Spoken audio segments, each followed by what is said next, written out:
მოგესალმებით და პირველ რიგში ჩემი სოლიდარობა ვახოს ანაიეს. ეს არის მართლაც დისტოპიური რეალობა, როდესაც ჟურნალისტის, ცნობილი ჟურნალისტის 14 დღიანი დაკავება, დაპატიმრება ხდება სოციალურ ქსელში დაწერილი პოსტის გამო და ამ კუთხით შინაგან საქმეთა სამინისტრო და სასამართლო როგორც წესი თავს იმართლებს ხოლმე იმით რომ კანონი არის ასეთი, ხო?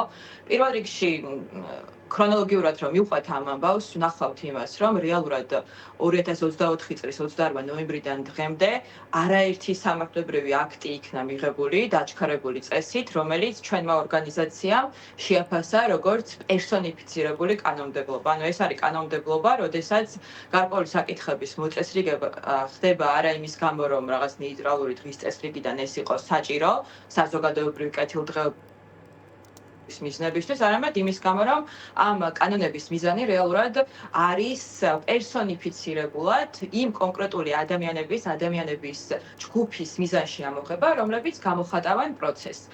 ერთ-ერთი ასეთი კანონშემოქმედების ბოროტად გამოყენების შემთხვევა და მაგალითი იყო, როდესაც ადმინისტრაციულ სამართალდამყოვათა კოდექსში დაინიცირდა ცვლილებები, რამაც შესაძლებელი გახადა, რომ აი ამ რაღაც ეგრეთ წოდებული შეურაცხყოფის მოტივით პირს შეეფარდოს ან ჯარიმა, ან მაგალითად ისეთი მძიმე სანქცია, როგორიც არის პატიმრობა.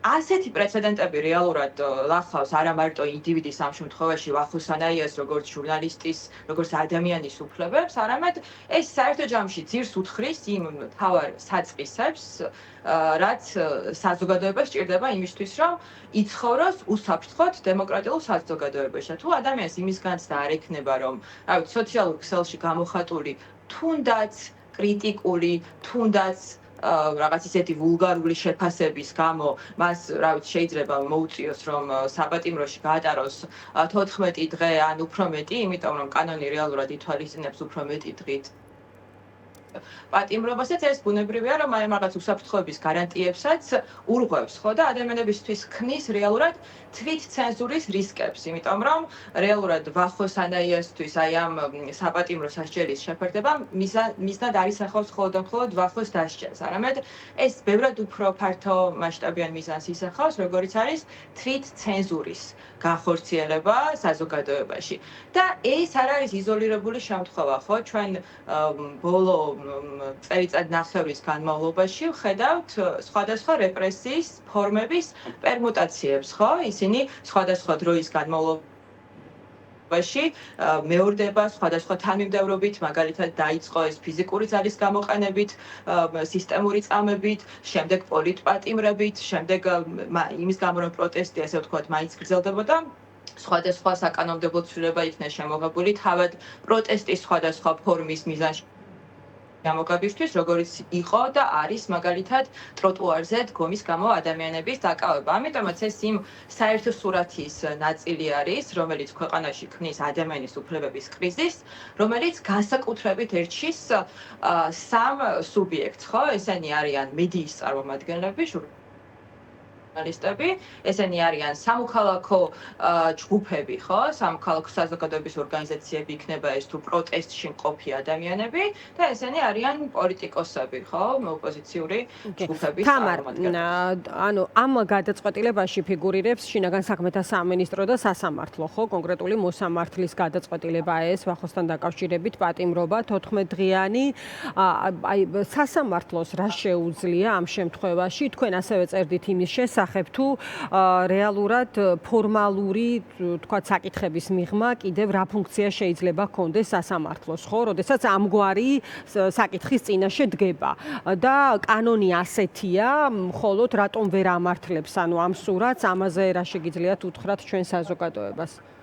სინამდვილეში ამ კანონის არსებობის პირობებშიც კი მოსამართლეს რაღაც ისეთი არანაირი ჰერკულესის ძალის გამოყენება არ სჭირდება, რომ მაგალითად უკუაგდოს ეს არსებული რეგულაციები და მოიხმოს საერთაშორისო სამართალი და კონსტიტუცია. ამას არავინ არ სთხოვს მოსამართლეს, ხო?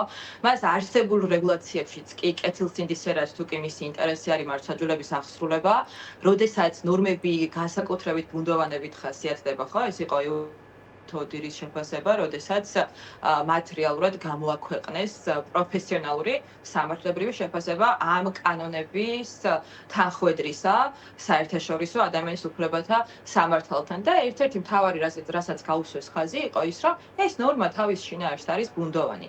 ეხლა რატო არის ეს პრობლემა? ის რომ ნორმა ბუნდოვანია ნიშნავს იმას, რომ სხვადასხვა რეალობაში სხვადასხვაგვარად შეიძლება განიმარტოს და მისი განმარტება დამოკიდებული შეიძლება იყოს სუბიექტურ შეფასებაზე. ანუ ნორმები საკმარისი სიცხადით ადამიანებს უნდა უქმნიდეთ წარმოდგენას, ხო? რა ქმედება მათ შეიძლება განახორციელონ, ან არა განახორციელონ და რა შეიძლება იყოს ამის შედეგი. როდესაც ნორმა არის ბუნდოვანი, და როდესაც განსაკუთრებით ასეთ რეპრესიულ კონტექსტში მოქმედებს ის, შესაბამისად ადამიანებს დიდი ალბათობით შეიძლება გაუჩნდეთ თვით ცენზურის, ესე ვთქვათ, განცდა, რის გამოც მათ შეიძლება უარი თქვან ყოველგვარ გამოხატვაზე. და თქვენ შეკითხვას რომ დავუბრუნდეთ, ამ რეალობაში სასამართლოს შეეძლო რომ ეს პირველ რიგში ეს არსებული საკანონმდებლო თუნდაც ადმინისტრაციულ სამართალდამღებელთა კოდექსის ფარგლებში განემარტა ისე რომ 14-დღიანი პატიმრობა არ შეეფარდებინა ჟურნალისტისთვის, შეეფასებინა შესაბამისი ქმედება გამოხატვის თავისუფლების ჭრილში, იმიტომ რომ ჩვენ ვიცით არაერთი სასამართლო პრაქტიკა ხო ეს ახლა ძალიან საბაზისო საკითხებზე ვსაუბრობთ, რომელიც არ ვიცი უნივერსიტეტის პირველი კურსის სტუდენტმაც კი იცის, იმდენად საბაზისო არის, მაგრამ ამის მიღმა ხო ის კონვენციური კონტროლი, რაც განსაკუთრებით აი ამ სუბსიდიარობის პრინციპიდან გამომდინარე, რასაც სხვათა შორის იუსტიციის სამინისტრო ხშირად იყენებს ხოლმე საკუთარ არგუმენტაციაში სტრასბურგის სასამართლოში, სასამართლოებს ევალებათ, რომ მათ იცოდნენ, რა არის ევროპული სასამართლოს პრაქტიკა და შესაბამისად ასევე მოახდინონ არსებული საკანონმდებლო აქტების განმარტება, იმიტომ რომ ეს არ არის რაღაც ისეთი წესრიგი, რომელიც სადღაც მხოლოდ ქალაქ სტრასბურგში მოქმედებს, ხო? საქართველო არის ამ სისტემის ნაწილი 1999 წლიდან და მისთვის აი სტანდარტები არის ეროვნული კანონმდებლობისთვის ისეთივე განუყოფელი ნაწილი, როგორც მაგალითად ადმინისტრაციულ სამართალდამღებელთა კოდექსი. ამიტომაც ჩვენ ახლა არც ერთ მოსამართლეს არანაირი ჰერკულესის ძალის გამოყენება არ უწევს იმისთვის, რომ აღასრულოს სამართალი ისე, როგორც ამას მოითხოვს სამართლის უზენაესობის პრინციპები, მაგრამ არსებული პრაქტიკა რეალურად გვარწმუნებს იმაში, რომ სასამართლოც და შინაგან საქმეთა სამინისტროც გვევინებიან, როგორც აღმასრულებელი რგოლი იმ პოლიტიკური რეპრესიებისა, რომლის საფუძველიც თავის დროზე საკანონმდებლო აქტებით შეიქმნა. დიდი მადლობა თამარ, დაგემშვიდობებით საიას თავმჯდომარე თამარ ონიანი საუბრობდა დღის ამბების პირდაპირ ეთერში 3 საათზე უკვე ახალი ამბების დრო არის TV პირველზე ჩვენ